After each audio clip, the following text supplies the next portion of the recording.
Labvakar! Mani sauc Gantis Murnieks, un šī ir cīņa par 10 000 latu. Raidījumā Firmas noslēpums. Mūsu spēlē piedalās uzņēmīgi cilvēki, kas tic savai idejai un turpina sacensību par galveno balvu – starta kapitālu savam biznesam.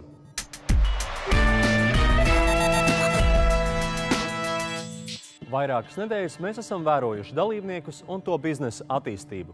Taču jau šovakar žūrijai būs jāizlemj, kuri 3 finālisti iekļūs nākamajā kārtā. Lai to izlemtu, žūrija no jauna tiksies ar dalībniekiem un investēs to piedāvājumā noteiktu naudas summu. Tie 3 dalībnieki, kur saņems vislielāko žūrijas uzticību, turpinās spēli 12. janvārī. Kurš uzveiks kuru? To noskaidrosim jau tūlīt biznesa ideju sacensībā Firmas noslēpums.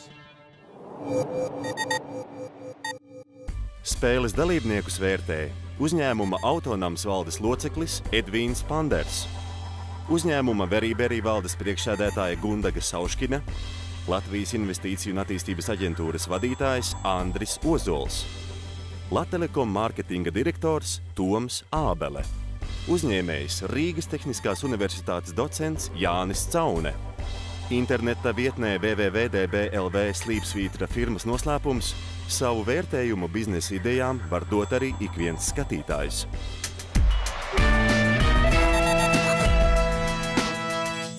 Par spēles dalībniekiem katru nedēļu varat lasīt arī laikrakstā Dienas bizness.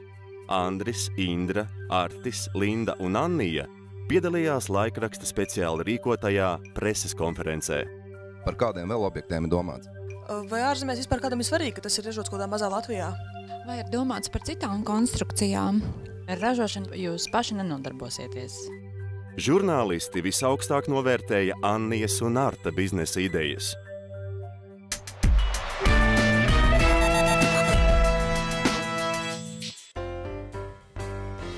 Artis Žentiņš iecerējis ražot un iznomāt veloseifus. Drošas, slēgtas metāla velo novietnes. Veloseifs, Artis Žentiņš. Artis Žentiņš. Maksa par pirmo stundu būs 50 centīmi, par otro 30, bet par katru nākamo 20 centīmi. Norēķināties varēs ar mobilo telefonu. Jau vairākas reizes žūrija ir mudinājusi Arti parādīt velo novietnes prototipu. Beidzot, Artis ir atvedis finiera veloseifa modeli. Šodien esam 3 cilvēku sastāvā. Es Artis Žentiņš, Eriks Mikštas, mans uzticīgais kolēģis, un mana asistente Alisa Krūmiņa, RTO studente, kura raksta bakalaura darbu par velo celiņiem Rīgā. Tā ir mana personīgā velo kasta, kurā es lieku tikai savu ričuku, jo tas ir izmēros dar tikai manam ričukam. Tā, tu lās. Tā.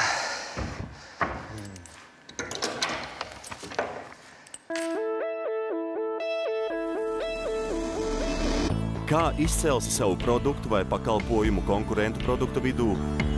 Kā rosināsi par to interesi? Kur un kā to reklamēsi? Kāda būs tava uzņēmuma cenu politika?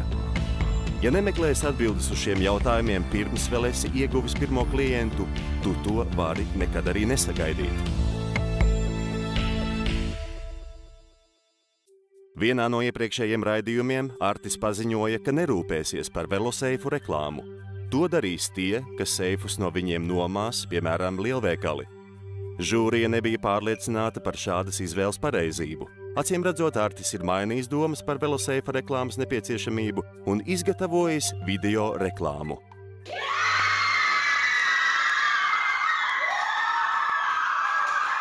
Veloseifs, jā. Jā, es atbalstu ideju. Es 100% pārliecināts par to, ko viņš izdomājis. Atbalstam! Mēs vēl neesam sācis, bet es domāju, ja būs seifi, es sākšu braukt. Jā. Mēs atbalstām.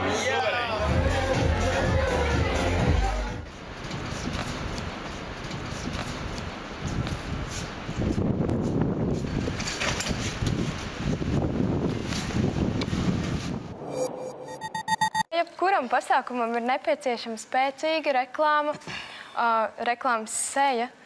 Vai tas būtu pasākums, vai tā būtu prece, šī reklāmas seja ir jābūt ar mērķtiecīgai, enerģiskai, un mūsu gadījumā šī reklāmas seja būs talantīgais BMX braucējs, bērnu nometņu vadītājs, enerģiskais, mērķtiecīgais cilvēks ar moto padarīt šo pasauli labāku, Artis Žentiņš. Paldies. Artis piedalīsies... Paldies. Artis piedalīsies dažādās reklāmas kampaņās, reklāmās uz ielām, veikalos, TV raidījumos, apmeklēs masu pasākumus. Uzliekot būtībā uz uzņēmuma izkārtnes vienu seju, ir ļoti liels, protams, risks, ka tas cilvēks var nepārāk patikt. Jautājums ir, vai tu esi īstais? Jā, es esmu īstais, tāpēc, ka es tikai uzsvaru pozitīvas lietas. Pats nelieto alkoholu, cigaretes, runāju par veselīgu dzīvesveidu, nepārtraukt ar saviem bērniem nometnēs. Būs cilvēki, kam es nepatikšu. Ok, tas ir normāli, tas ir Latvijā, un kad būs kaut kādi tie cilvēki, kam es nepatikšu. Bet es par to neuzsaucos, un man ir sirds mierīgs, sirdsapziņa tīra ar to, ka es daru labas lietas. Iepriekšējā raidījumā žūrija norādīja, ka Artim kā uzņēmējam ir pārāk mazas ambīcijas. Viņa topošais uzņēmums vairāk atgādina draugu kopu. Radās jautājums, vai Artis būs darba devējs, vai visus darbus veiks pats? Uzņēmuma organizācijas jautājumos konsultācijas viņam sniedza Latelekom personāla vadības direktore Ingrīda Rone.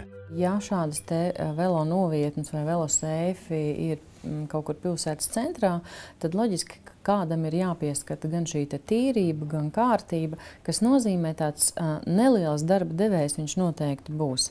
Jāsaka uzreiz gan, ka droši vien sākumā tas nebūs pilna laika darbs. Līdz ar ko mans ieteikums bija izmantot gan studentus, gan tos cilvēkus, kur gribētu papildus darbu, kā arī cilvēkus gados, kas ir varbūt aizgājuši agri pensijā, bet vēl ir spēka pilni un labprāt kaut ko padarītu. Cilvēki, kas skatās šo raidījumu, jau var pieteikties man, kas vēlas būt katrā reģionā par šo darbinieku. Kas darbosies interneta vidē, blogos, spamos, tvītos, draugiem LV, Facebookā, Twitterī. Tātad izplatīšu šo informāciju par reģioniem. Viņiem par šo darbu netiek samaksāts sākumā, tikai tāpēc, ka tas viņus motivēs darbot, motivēs tajā brīdī, kad viņi pirmās kastes ieviesīs savā pilsētā. Ja Ogrē būs 20 kastes, teiksim, tad no šo 20 kastu ienākumiem 50% ir šim cilvēkam. Mārketings savā plašākajā būtībā ir, teiksim, produkta pozicionējums, cena, reklāma un vieta, kā cilvēks varēs iegūt. Līdz ar to man bišķiņ tā kā pietrūka tīri tas jūsu redzējums par tāds kopējais, jo tīri reklāma bija laba. Parādiet savu marketingu jūsu projektā. Kā tu dabūsi to cilvēku vai to, kurš tad tagad... Kontekstā ir marketingu. Par reklāmas saturu vairs jautājumu nav. Runa ir par formu, kādā jūs to nodosiet. Un cik mērķtiecīgi un kā jūs to darīsiet? Jāni, Pēteri, Lieva, Līga, visi, kas skatās televizoru, piesakaties, meklējiet, kam tas interesētu, jo mēs esam komandā 14 cilvēki, izstāsta, ka varbūt nepietiek, tāpēc vajag vairāk cilvēks, kas ieinteresēs uzņēmums, ieinteresēs lielveikals, domes, visā Latvijā. Kam šī lieta interesētu? Tad informēt. Panākt ar tiem 15% starpnieku naudu. Jā. Jūs nododat marketingu auditorijas tautas rokās ar domu, ka jums ir veids, kā jūs viņiem par to atlīdzināt. Jā, kas ir saudabīgs veids, ko mēs neesam iepriekš redzējuši. Uz nākošo raidījumu sakārtot. Tas ir, pieņemsim pa finansu, tas maksās tik, pārdosim tā, īrēsim tā, reklāma tāda. Mans aicinājums būtu tad melnos uzvalkos. Kāpēc? Kāpēc tik nopietni? Fokus uz biznesa plānu. Kā dibināt uzņēmumu? Kur rast līdzekļus prototipa izgatavošanai? Kā uzsākt eksportu? Kur iegūt informāciju par Eiropas Savienības struktūra fondiem?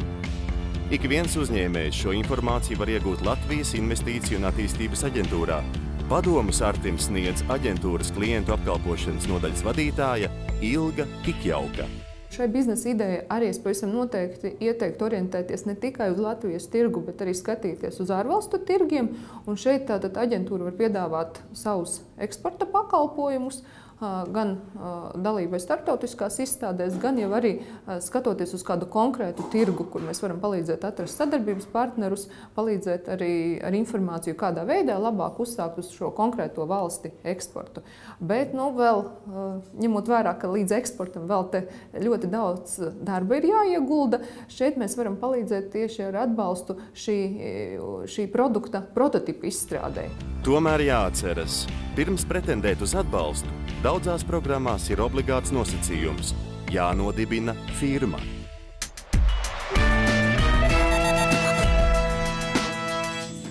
Pēc reklāmas pauzes raidījumā Firmas noslēpums skatieties. Vajag jau tā stāstīt, lai arī mēs saprotam. Laboratorijā visas žurkas ir dzīves. Žigli prom un pārdot. Mūsu mētlīts ir pārdots.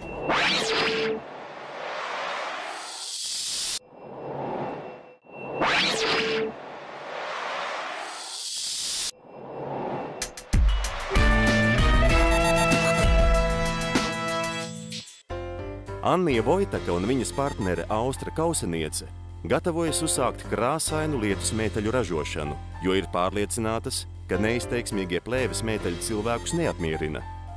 Jau kopš pirmā raidījuma žūrija izsaka šaubas, vai cilvēki pirks lietus mēteļus par 25 un vairāk latiem.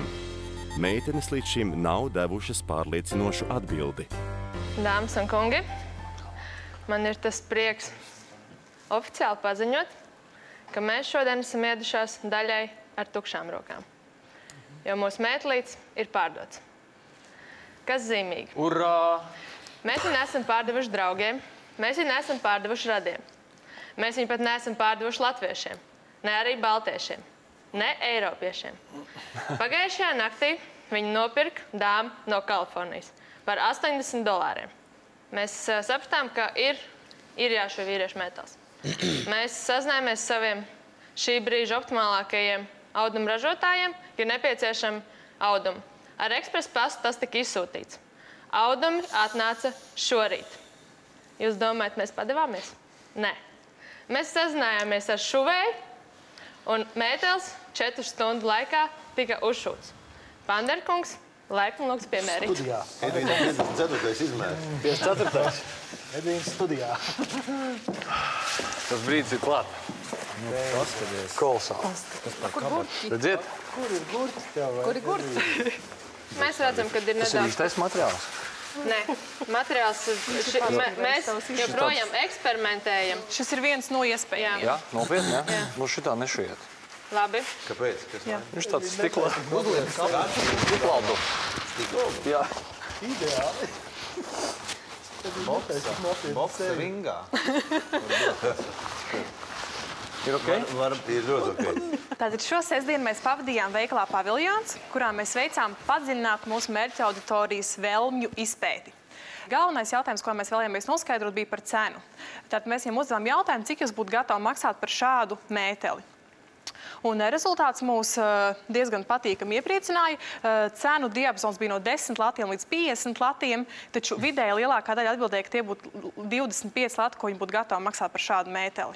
Tā sieviete no Amerikas pārmaksāja. Mēs esam sapratuši to, ka mēs nevaram koncentrēties tikai uz krāsainiem mēteļiem, un mums jau ir vairākas idejas, ko mēs šiem mēteļiem varētu, kā viņus šūt pēc tam. Un arī sapratām to, ka ir jāsadarbojās ar māksliniekiem, un šobrīd esam atraduši jau vienu censoni, kurai ir diezgan ekstravagantas idejas. Un šeit ir parādījuši pirmās skices, ko viņi ir darinājusi. Šeit patiešām ir ezis, jo ir doma nākamos mēteļus darināt vienkrāsainus, pieliekot viņiem spēcīgus aksesuārus. Uzsēdināt ezi uz pleca, saspraust putnus uz kapuces vai piešūt liels puķis uz muguras. Cik tālu jūs esat ar savu brendu?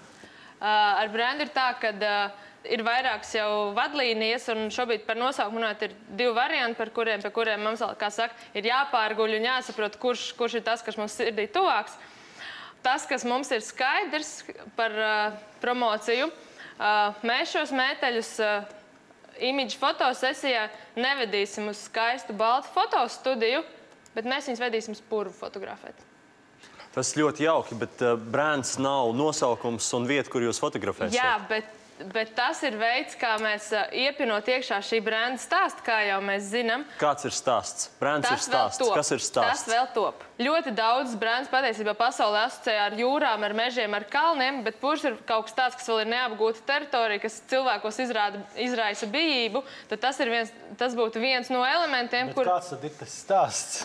Ābels kungs, jums ikdienā strādāt ar mārketingu, ir konkrēts priekšstats par to, kas ir brands. Varbūt jūs varat uzvedināt dalībnieces uz domām. Par to purvu es vienkārši domāju, cik tas ir labi, jo pēc būtības šie tiešām izskatās tādi dizainiski, kvalitatīvi, teiksim, jaunu cilvēku, modīgu cilvēku. Nu, man liekas, ka tur ir ļoti būtiski jāpadomā tas stāsts, tā leģenda apakšā, vai purvs ir īstā vieta. Būs, jo... Būs. Piespiedīs. Atbilde ir jā. Jā, jo mēs arī turpināt par šīm imidžu fotobildēm, kā tas purs mēs viņu sastaisīsim, ka mūsu mēteļi ir tikpat tādi ekstravaganti un interesanti un vilinoši, kā šis purs nezināmais. Un papildinot to, kā mēs purvu sasaistīsim ar urbāno vidi, mēs iedomājieties bildi, kurā ir kafēnīca, sēž meitene mūsu mētlī, un viņai aiz galda, paņemsim, vārdas sēž. Mums būs šie sociālai tīkli, kurus mēs apgūsim, liekot iekšā šīs neordinārās bildes un liekot cilvēkiem par mums runāt. Vakarā radās tāda diezgan afēriska ideja, ka mēs savus mētēs gribam sasaistīt ar pasaules rekordu. Un jau ir ideja, kā mēs varētu uzšūt pasaulē lielāko lietusmēteli. Un pieņemsim viņu, nāk vasarā būs pozitīvs, un pozitīvs vidū uzcelt milzīgu lietusmēteli, kas kalpo arī kā telts. Es domāju, ka pie jūsu apjomiem mums arī šūt vajadzētu Latvijā, kaut arī es zinu, ka mēs žūriju jūs pagājušā raidījumā samācījām, ka jāskata Ķīnā, jo tur lētāk. Bet Latvijā ir daudzas šūšanas firmas arī reģionos, kas šuj pat 10 000 vienādas vienības par lētām, tiešām šobrīd pie mūsu algām lētām cenām. Manuprāt, vajadzētu varbūt precīzāk saprast, kuros tirgos, kādā secībā, kā jūs iesiet. Varbūt sākat ar Latviju, bet nu tā pietiekami un tad ejat internetā, jo es to līdz galam nesapratu. Jūs it kā liekat lielas cerības uz Ameriku, tajā pat laikā šausmīgi daudz reklamēsieties Latvijā. Tāda īsti nekonsekvence manā skatījumā. Arī Annija Vojteka sava produkta attīstībai un virzīšanai tirgū var saņemt atbalstu Latvijas Investīciju un attīstības aģentūrā. Ņemot vērā, ka šī ideja ir, manuprāt, radoša, tad varētu komunicēt ar Rīgas radošo biznesa inkubātoru un, attiecīgi veiksmīgi startējot, tad arī būtu iespēja saņemt atbalstu. Un, protams, nākotnē, tad, kad jau produkts būs pietiekamos apjomos, lai varētu jau piesaistīt vēl papildus potenciālos klientus, arī nākotnē varētu izmantot Lijā sniegtos eksporta pakalpojumus.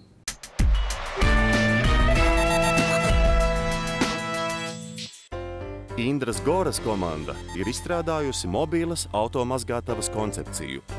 Automazgātavai būs viegli pārvietojama ūdeni pašfiltrējoša grīda. Vispirms idejas autori plāno atvērt vairākas automazgātavas, izstrādāt klientu apkalpošanas standartus, bet vēlāk ražot un pārdot mazgātavas franšīzē. Iepriekšējā raidījumā Indra solīja, ka šodien ieradīsies ar mārketinga koncepciju. Mēs domājam par to, ko grib cilvēks, kad viņš grib nomazgāt automašīnu.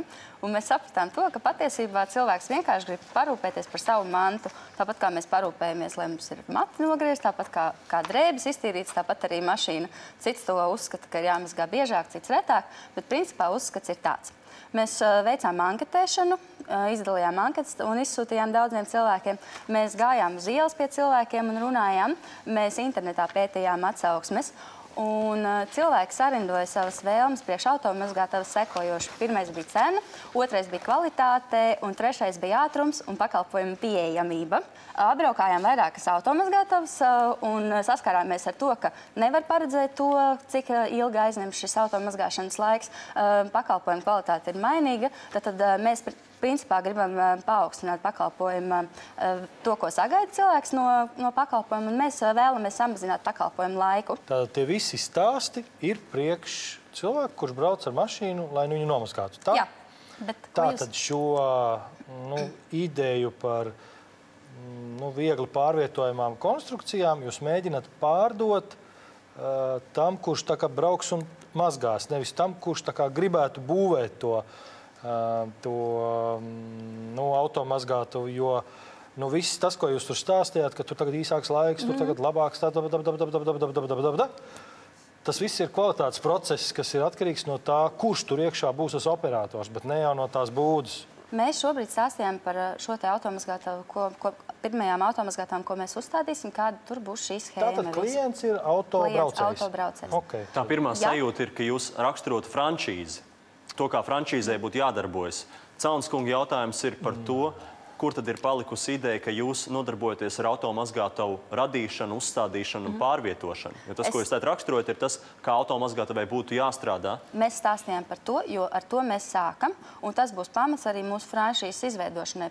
Tālāk jau, kad mēs šo būsim visu izkopuši, tad mēs to varēsim arī piedāvāt citiem. Es visu to saprotu, bet tagad ir tā, ka, man liekas, ir liela putra jau, ja? Jautājums ir par to, kā jūs cilvēkiem pārdosiet savu mazgāšanu, parādot to, ka tā ir labāka nekā citiem. Tieši ar to, ka viņai pārvietojama un ar labu grīdu. Vai mēs mazgājam mašīnas, vai mēs ražojam automazgātājus? Vai mēs darām abus divus un tad kādā secībā? Jā, mēs sākam ar to, kad mēs vēlamies uzlikt tagad pirmo nopietno mazgātavu. Tas, kas mums līdz šim ir, tas ir. Ok, bet kāds sakās tiem visiem tekstiem par to, ka tur ātrāk kas 5. 9. Tas ir pievienotās vērtības. Tas ir tas, lai kundze piebraucot, lai viņai nav jāskatās, vai viņa tur mobili vai nav mobili, tas visiem vienalga ir, vai viņa tur filtrē ūdeni vai nefiltrē ūdeni, tas pilnīgi visiem vienalga, tā vajag nomazgāt mašīnu. Ok, mēs to darām vienkārši un ātri. Skaidrs, tas ir tas, ar ko mēs pievienam klientus. Pirmais ieraugot Sanrādi, un Sanrādī pat ir norādīts laiks. Mēs sākam, mēs paši saprotam, ko mēs gribam tālāk piedāvāt to automazgātuvi kā tādu, lai mēs pārdotu tālāk. Mums pašiem no sākuma ir jāsaprot, ko mēs piedāvājam tālāk. Tas nozīmē, ka mēs ar pirmajām operējam paši. Tad, kad mēs esam viņus sapratuši, tad mēs viņus sākam pārdot, un tas ir 13. gads. Kā veiksmīgi izveidot frančīzi, Indrai padomu sniedza Latelekom komercdirektore Kerli Gabriloviča. Mēs nonācam pie tā, ka viņiem vajadzētu ātrāk skatīties uz to, kā tiešām to frančīzi attīstīt, uz tā mums priekš kombinēt, gan pašiem veidot savas mazgātavas, jo tas viņiem palīdzēs saprast visas detaļas, tā kā viņiem palielam tie ir tā kā piloti, viņi grib paši patestēt, līdz galām izstrādāt to risinājumu, saprast visas nianses, izvēlēties dažādas vietas, kur tās mazgātavas izvietot, un tad saprast, vai arī atšķirās klientūram, vai nepieciešams kaut kādā veidā pielāgoties, un tad, kad jau tas zināšanas būs pietiekami labi un atstrādāts, tad ir un arī ir, ir uz papīra pierādāms rezultāts biznesam, tad tajā brīdī ir arī vieglāk pārdot to tālāk kā frančīzi, jo tad tiem klientiem, kas pirktu to frančīzi ideju, arī viņi redzēt, ka jā, tas tiešām darbojas, šie cilvēki zina, ko viņi dara, un tas nes peļņu. Ja būs laime satikt viņus nākamajā raidījumā, kas būtu tas, ko jūs vēl gribētu sagaidīt? Nošķirt un spēt skaidrot divas savstarpēji papildinošas lietas. Skaidri pateikt, ka jūsu lielais bizness, jeb lielā nauda ir ražot šīs mazgātavas, kur ir vietā gan grīdas, gan kvalitātes standarti, gan arī veids, kā franšīzes piedāvāt. Savukārt tā sadaļa, kas ir kā reklamēt, kā parādīt praksē, ka tas darbojās, un, protams, jau ar piemēriem un niansēm, ka tas ir tikai marketinga, var teikt, jeb ievilināšanas pasākums. Arī Indra sava produkta attīstībai un virzīšanai tirgū var saņemt atbalstu Latvijas Investīciju un attīstības aģentūrā. Šeit visticamāk arī ir nepieciešams atbalsts jaunu produkta attīstībai. Šeit aģentūra arī varētu līdzēt tieši ar šī prototipa izstrādi, ja nepieciešams atbalstu patentēšanai, jo tas viss, principā, ir tādi priekšdarbi, lai veiksmīgi ieviestu produktu un pēc tam arī jau virzītu tirgū.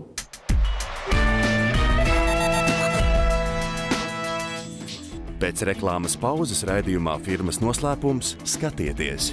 Pavisam īsi.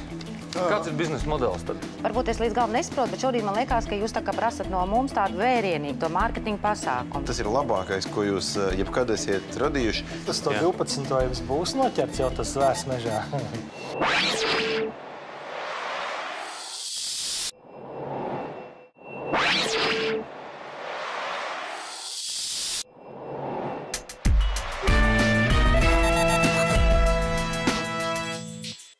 Andris Lūsis iecerējis veidot uzņēmumu, kas nodarbosies ar divriteņu pārbūvi par trīsriteņiem, pārdos tos un iznomās. Šādi braucamie vajadzīgi galvenokārt cilvēkiem ar invaliditāti un vecākiem cilvēkiem. Ja sākumā Andris domāja, ka viņa uzņēmumā strādās daži cilvēki, tad iepriekšējā raidījumā viņš nāca klajā ar ideju par 5 velonomām, kurās katrā strādās 3 cilvēki. Žūrija ieteica meklēt sadarbības partnerus, jau esošas velonomas un velo veikalus. Mums ir bijušas pārunas jau par sadarbības iespējām, kas ir pozitīvas, un piekaras mēs plānojam pirkt no Baltkrievijas uzņēmumu, un rumba būs no Taivānas uzņēmuma. Precīzi pēc mūsu konstruktora izstrādātas konstrukcijas. Līdz ar to šobrīd vēl konstruktors strādā, lai labāk izstrādātu kvalitāti, stabilitāti noteikti, un arī maksimāli, lai vienkāršotu pašu montāžu, lai cilvēki, nopērkot pie mums piekari, paši var maksimāli viegli, ātri pārveidot savu divriteni. Mēs jau esam apzinājuši 3 velo veikals, kas labprāt ņemtu rumbas un tās piekars un aprūkos savus esošos velosipēdus. Un arī tāpat izbrauksim pie klientiem, aprīkot viņu velosipēdus. Pastāstiet par to pēdējo, par to jautrāko, par reklāmu. Kur klients redzēs, kā jūs iesiet pie viņa, kur jūs viņu atradīsiet, uzrunāsiet? Mēs vasarā brauksim pa gada tirgiem, dažādiem pilsētas svētkiem. Reklāmas arī izliksim poliklīningās, pastos. Kur veciem cilvēkiem nav pieejams šis internets? Protams, arī noma jau pats arī pa sevīm ir kā reklāmas veids, ja? Bet, ja noma ir Rīgā un Liepājā, vai jūs brauksiet uz gada tirgu Rēzeknē? Uz gada tirgiem braukt, es domāju, ka jā, jo tur ir lielas cilvēku masas un tur ir jābrauc pa visu Latviju un jāprezentē, ja? Tādā gadījumā tas finanses plāns, kuru jūs piedāvājat, tad viņš galīgi tā kā neiet kopā ar to, ko jūs tagad stāstat, jo tās vienalga ir izmaksas. Jūs mārketingā paredzējāt 74 lati mēnesī. Tas palielināsies, tāpēc, ka mums arī visi tie apjomi un tādas lietas arī palielinās. Šī brīža jūs izstāstītais, man liek secināt, ka arī tos nelielos līdzekļus, ko jūs esat gatavi ieguldīt mārketingā, jeb tieši reklāmā, jūs izlietosiet neracionāli, braucot iespējams uz maziem gada tirgiem vai piedaloties mazās aktivitātēs un iespējams neuzrunājot pavisam tiešo auditoriju. Līdz ar to, manuprāt, izsveriet, teiksim, ir šausmīgi daudz iespējas, kā runāt. Ir invalīdu, ir pensionāru biedrības. Galvenais apsvērums ir par to, vai daudzi mazi piegājieni beigās atsver to, ka tos pašus līdzekļus ielikt kaut kamā, ar ko varbūt retāk, bet toties aptvert plašāku auditoriju. Man ļoti patīk tas, ka Andris prot ap sevi tomēr veidot komandu. Ja? Varbūt, ka viņam vēl līdz galam tas neizdodas. Varbūt, ka trūkst tieši tā cilvēka, kurš varbūt atļautos lielākas ambīcijas un kurš varbūt tā jūsu piezemētībai dotu spārnus. Ja ir šodien pasūtījums 30 riteņi, tad kāda ir jūsu rīcība? Mēs griežamies pie ražotāja, kas piekars mēnešu laikā atsūta. Ritiņas paši var sakārtot 10 dienu laikā. Tas ir reāls pasūtījums. Ir organizācija, kas vēlās 20-30 trīsriteņus izgatavot. Un tā ir Salaspils Rotary nodaļa, kas rūpējās par invalīdiem un grib viņiem uzdāvināt šādus trīsriteņus. Un jūs varat darboties un sākt šodien. Paldies! Super! Andra iespējas saņemt atbalstu Latvijas Investīciju un attīstības aģentūrā komentē aģentūras klientu apkalpošanas nodaļas vadītāja Ilga Kikjauka. es redzu iespēju tieši šai atbalsts tātad prototipa izstrādē varētu būt. Pēc tam nākotnē, ja būtu nepieciešams patentēt jau šo produktu, tad arī varētu saņemt atbalstu patentēšanas iespējām.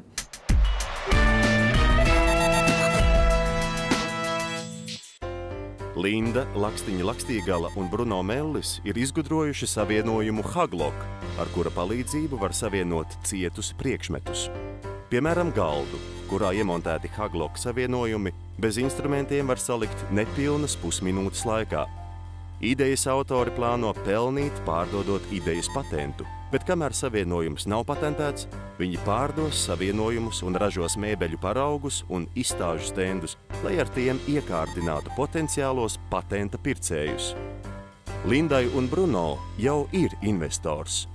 Žūrija sagaida, ka viņi beidzot parādīs finanšu plānu turpmākajiem gadiem.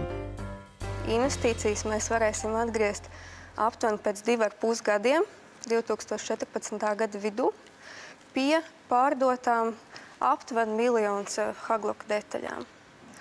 Par mārketinga un pārdošanas rīkiem vēlreiz gribu atgādināt, ka tā būs tikai un vienīgi tiešā pārdošana, un kur izstāžu industrijā tie būs galvenokārt komandējumi uz lielajām izstādēm un stendu pārdošana tajās, un arī pārdošana izstāžu organizētājiem. Pirmā izstāde būs aprīlī Isalonī, kas notiek katru gadu Milānā, un kas ir galvenais pasākums mēbeļu un dizaina industrijā, un kas arī ir ārkārtīgi lieliska platforma, lai startētu būtībā abās industrijās, gan izstāžu, gan mēbeļu. Šim nolūkam mēs speciāli gatavojam arī mazu savienojumu, tādu eksemplāriņu, ko mēs izdalīsim tiem ražotājiem, pārmijot burtiski dažu 10 sekundes. Jūs esat bijuši kādā izstādē piedalījušies paši? Jā. Nē, nevis tā, ka no kā apmeklētāji, bet stendā. Es esmu tieši konkrēti piedalījusies šajā Isalonī izstādē, un es zinu, kā tas notiek. Es esmu arī vairāk kārt piedalījies tieši Isalonī izstādē, un man ir šaubas, es varu paskaidrot kādas. Proti, tur sāncensība šajā izstādē starp dalībniekiem, kas izstādās, ir pavisam citā griezumā. Nevis aplūkot, kur kāds ražo kādus savienojumus, bet izstādīt savu produkciju, kur ir pasaules klases dizaineru produkcijas piedāvājums veikaliem, saloniem no visas pasaules. Un man tā intuitīvi šķiet, ka furnitūras izstāde, jeb to tehnisko risinājumu izstāde un ar mērķiecīgu īsto speciālistu uzrunāšanu būtu daudz loģiskāk. Cik ir daudz lielie mēbeļu ražotāji, kas ir jūsu mērķa grupa? Mēs domājam, ka mēs varētu uzrunāt kādus apmēram 4 līdz 500 izstādes. No mūsu pieredzes, ka faktiski tieši tas milzīgais apmeklētāju skaits, kas ir un piedāvājums vienlaicīgi, cilvēki, kas ir ar mērķi atbraukuši, viņi arī pēc izstāžu katalogiem ļoti strādā. Mūsu personīgā pieredze, ka viņi faktiski nestaigā kaut kādā haosā ar mērķi izstaigāt visu izstādi. Viņi ar mērķi, interesējušās tēmas, interesējušās halas, interesējuši uzņēmumu. Tāpēc ir ļoti svarīgi arī tur būt, ir ļoti svarīgi nokomunicēt, kas jums ir un lai jūs varat atrast. Jo cerēt uz to, ka tā plūsma ies garām, ka visi vajadzīgiem uz 500 pēc garām, tas tā nav. Ticiet mums... Ķīnieši fotografējas. Jā, ķīnieši arī būs, un, protams, viņi fotografējas, bet mums ir patiešām diezgan liels un labs priekšstats par to izstāžu darbību, un mēs zinām, teiksim, kas tur strādā un kas nestrādā, jo mēs jau ilgus gadus būvējam izstāžu stendus saviem klientiem, esam ļoti daudz braukuši līdzi. Cits ceļš ir kontaktbiržas, un mēs domājam iet arī caur kontaktu atlases kaut kādiem piedāvājumiem, meklēt, teiksim, tās mērķa auditorijas, kas ir tieši mēbeļu industrija, tieši furnitūras ražotājs, ar citu par furnitūras ražotājiem. Mēs domājam, ka varētu otra izstāde būt kā reizi furnitūras izstādes, kur mēs varētu braukt. Ja jūs sakat, ka jums ir 500 klienti, tad tas ir ļoti konkrēti un tas skaitlis nav liels. Un ja jūs gatavojat paraugus, iespējams, ka jūs varat viņiem ļoti konkrēti un patieši uzrunāt. Bez salona, kurā ir risks pazust un netikt pamanītiem. Tas ir aicinājums paskatīties inovatīvi arī uz šo veidu, kā sevi pasniegt. Skatoties uz to, kā jūs sākāt un kā jūs pie mums tagad atnākuši, īstenībā jūs esat, es domāju, diezgan lielu soli spēruši uz priekšu, sevišķi, es domāju, sakārtojuši arī finanses, par ko mēs visu laiku prasījām. Bet tas mans ieteikums būtu, mēs jūs uzklausām, mēs ticam, tas ir brīnišķīgs produkts, un es domāju, ka viņam arī ir ļoti liela perspektīva, bet padomāt tieši par pasniegšanas veidu. Tas super pārdevējs un tas varbūt harizmātiskais cilvēks, kas pratīs pierādīt citiem, ka tas produkts ir tiešām lielisks un ka viņš ir noteikti jāpērk, es domāju, ka pie tā jums ir tiešām jāpiestrādā. Arī Haglok izgudrotāji var saņemt atbalstu Latvijas Investīciju un attīstības aģentūrā. Te principā es redzu to iespēju, ka varētu būt tātad iespēja saņemt atbalstu tieši šim patentēšanas procesam, jo, cik es saprotu, nav vēl šis darbs izdarīts. Nākamais, tad, kad jau tātad uzņēmuma šis produkts būs gatavs tirgumu, LIA var tātad palīdzēt tieši saistībā ar eksportu uzsākšanu.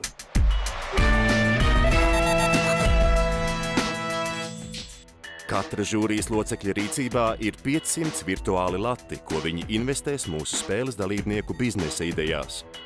Viņi visu savu naudu var atdot vienam spēles dalībniekam, bet var to sadalīt starp vairākiem vai pat visiem spēles dalībniekiem. Spēle būs jāpamet tam, kura kontā būs vismazāk virtuālās naudas. Pagājušajā kārtā vislielāko virtuālās naudas summu ieguva Indra Gora, taču šodien vērtēšana sākas no jauna. Žūrija vērtē idejas attīstības progresu.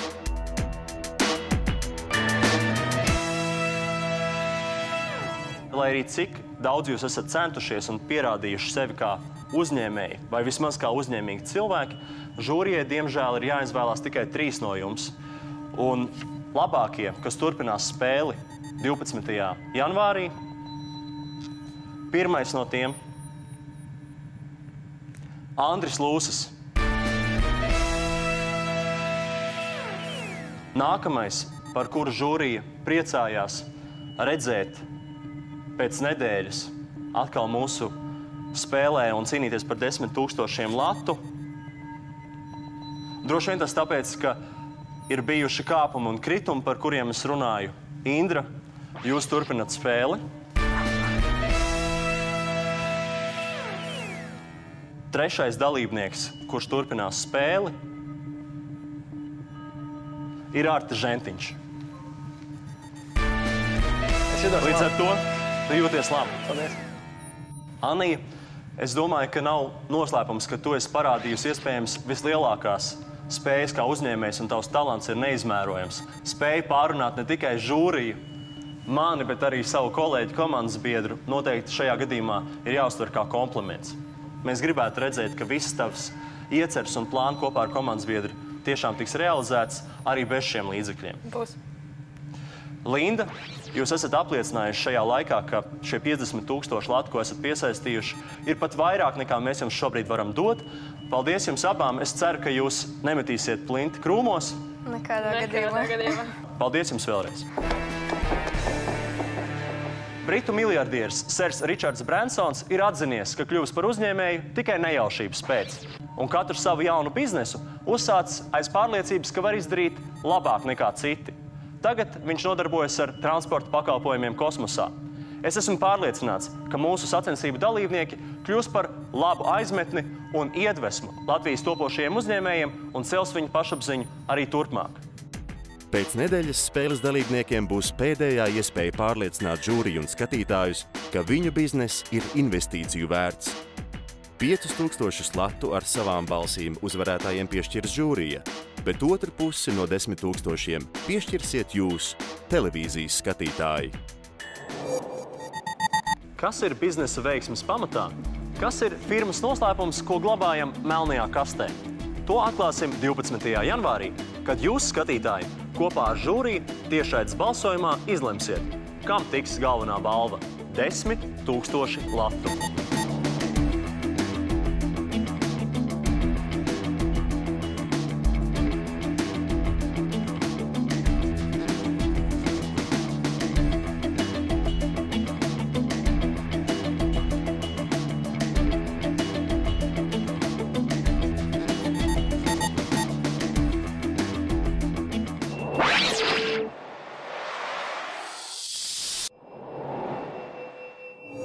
Paldies!